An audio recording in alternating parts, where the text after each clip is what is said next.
বন্ধুরা, আমার চ্যানেলে নতুন আরেকটি ভিডিওতে তোমাদের সবাইকে স্বাগত জানাচ্ছি।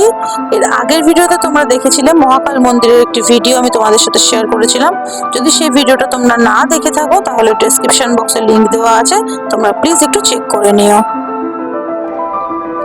এই পর্বে আমি তোমাদের সঙ্গে টাইগার হিল থেকে সূর্যোদয় এবং কাঞ্চনজঙ্ঘার অপরূপ যে সৌন্দর্য সেইটা তোমাদের সঙ্গে শেয়ার করব।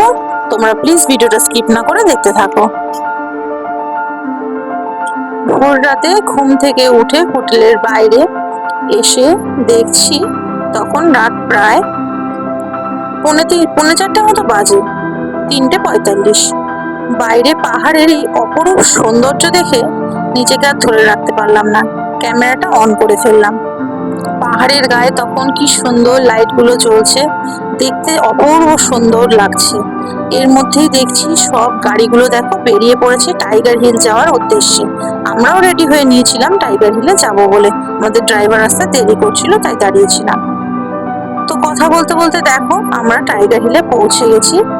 তো টাইগার হিলের যে মেইন পয়েন্টটা, সে একটা ভাঙা বাড়ির মতো আছে আমরা দেখতে পাই, সেখানে আমরা যাইনি। তার আরেকটু নিচে শিলচর বলে একটা জায়গা আছে, সেইখানে আমরা দাঁড়িয়েছিলাম। তো সেইখান থেকে সানরাইজ এবং কাঞ্চনজঙ্ঘা দুটোই খুব সুন্দর দেখা যায়। আমি সেদিন ওখানে সেই সৌন্দর্য কেমন উপভোগ করেছিলাম সেটাই তোমাদের সঙ্গে আমি ভিডিওতে শেয়ার করব, তাই তোমরা পুরো ভিডিওটা প্লিজ স্কিপ না করে দেখতে থাকো। তো তোমরা দেখতেই পাচ্ছ আস্তে আস্তে আকাশটা কেমন লাল হয়ে আসছে, পূর্ব দিক থেকে সূর্যটা আস্তে আস্তে উঠছে এবং সেই আলো আস্তে আস্তে এসে পড়ছে কাঞ্চনজঙ্ঘার ওপর। প্রকৃতি কিন্তু সেদিন আমাদেরকে নিরাশ করেনি। সেদিন প্রকৃতি সত্যি এত সুন্দরভাবে উজাড় করে দিয়েছিল যে কাঞ্চনজঙ্ঘার সেই দৃশ্য চিরজীবন মনের পাতায় গেঁথে যাবে। ঘড়িতে 5:15। দেখো আস্তে আস্তে কিরকম পূর্ব দিকের আকাশটা লাল হয়ে যাচ্ছে। সেদিন সানরাইজ ছিল 5:27। তো দেখো আস্তে আস্তে কিরকম কাঞ্চনজঙ্ঘাটা অনেকটা পরিষ্কার দেখা যাচ্ছে।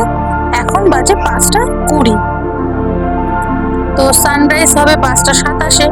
তো ততক্ষণে কিরকম ওয়েদার ছিল বা ওখানে কিরকম লাগছিল দেখতে, সেটা তোমাদেরকে দেখাচ্ছি এই ভিডিওতে। তো দেখতেই পাচ্ছ কাঞ্চনজঙ্ঘাটা অনেকটাই কিন্তু পরিষ্কার হয়ে এসেছে প্রায়। এইবার ঘড়ির কাঁটায় দেখো 5:27 এবং সানরাইজ হয়ে গেল। আর সূর্যের কিরণটা এসে কি সুন্দর দেখো কাঞ্চনজঙ্ঘার ওপরটা রাঙিয়ে দিল চূড়াগুলোকে, এত সুন্দর দেখতে লাগছে যে বলার ভাষা হারিয়ে ফেলেছিলাম আমি সেদিন। তোমরা দেখতেই পাচ্ছ, তবে ক্যামেরায় হয়তো আমি অতটা বোঝাতে পারছি না, কিন্তু সেদিন আমি সামনে যে দেখেছিলাম সেই অনুভূতিটা না আমি বলে বোঝাতে পারবো না যে এত সুন্দর একটা অনুভূতি সেদিন ছিল। তো দেখো আস্তে আস্তে কাঞ্চনজঙ্ঘার সবকটা চূড়াই কি সুন্দরভাবে পরিষ্কারভাবে দেখা যাচ্ছে।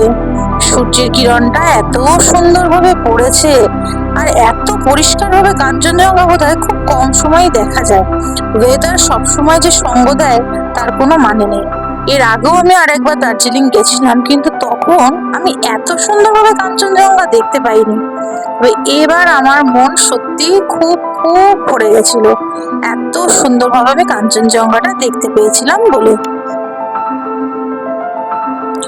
কাঞ্চনজঙ্ঘা কাঞ্চনজঙ্ঘা বাঙালির একটা আবেগ, একটা ইমোশন বলা যেতে পারে। আমরা যারা দার্জিলিং ভ্রমণের জন্য যাই বা ভাবি দার্জিলিং যাব, সবার আগেই মাথায় আসে যে দার্জিলিং গেলে যত কষ্টই হোক ভোরবেলা উঠে একবার কাঞ্চনজঙ্ঘাকে দেখতে যেতেই হবে। তো কাঞ্চনজঙ্ঘা যদি আমরা না দেখতে পাই তাহলে আমাদের দার্জিলিং ভ্রমণটা প্রায় অসম্পূর্ণই বলা যেতে পারে। তো আমিও সেরকমই ভেবেছিলাম এবং যথারীতি কাঞ্চনজঙ্ঘা দেখতে পৌঁছে গেছিলাম। তো যাই হোক, কাঞ্চনজঙ্ঘা সম্পর্কে আমরা সবাই জানি।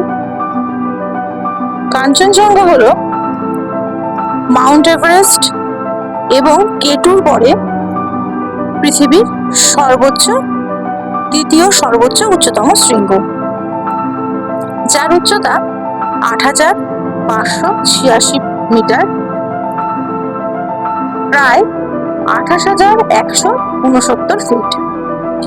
5টি পর্বতচূড়ার কারণে একে তুষারের 5টি ঐশ্বর্য বলা হয় এবং সিকিম ও দার্জিলিং এর স্থানীয় লোকেরা একে পবিত্র মনে করে পুজো করে।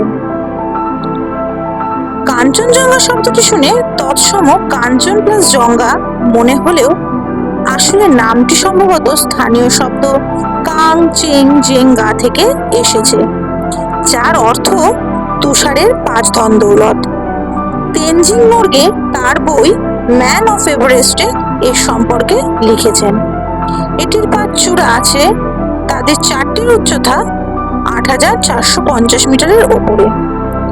এই ধন দৌলত ঈশ্বরের 5 ভাণ্ডারের প্রতিনিধিত্ব করে: স্বর্ণ, রূপা, রত্ন, শস্য এবং পবিত্র পুস্তক। আমরা যখন এখানে এসেছিলাম তখন জায়গাটা ফাঁকা ছিল, ফেরার সময় দেখো কত গাড়ি এখানে ভরে গেছে। এই ভিডিওটা এখানেই শেষ করছি। পরবর্তী পর্বে দেখা হচ্ছে দার্জিলিং এর চিড়িয়াখানা নিয়ে। তো ততক্ষণের জন্য সবাই খুব ভালো থেকো, সুস্থ থেকো। ভিডিওটা ভালো লাগলে অবশ্যই ভিডিওটাকে লাইক করে দিও আর আমার চ্যানেলটাকে সাবস্ক্রাইব করে পাশে থেকো। তো আবার দেখা হচ্ছে খুব তাড়াতাড়ি। বাই।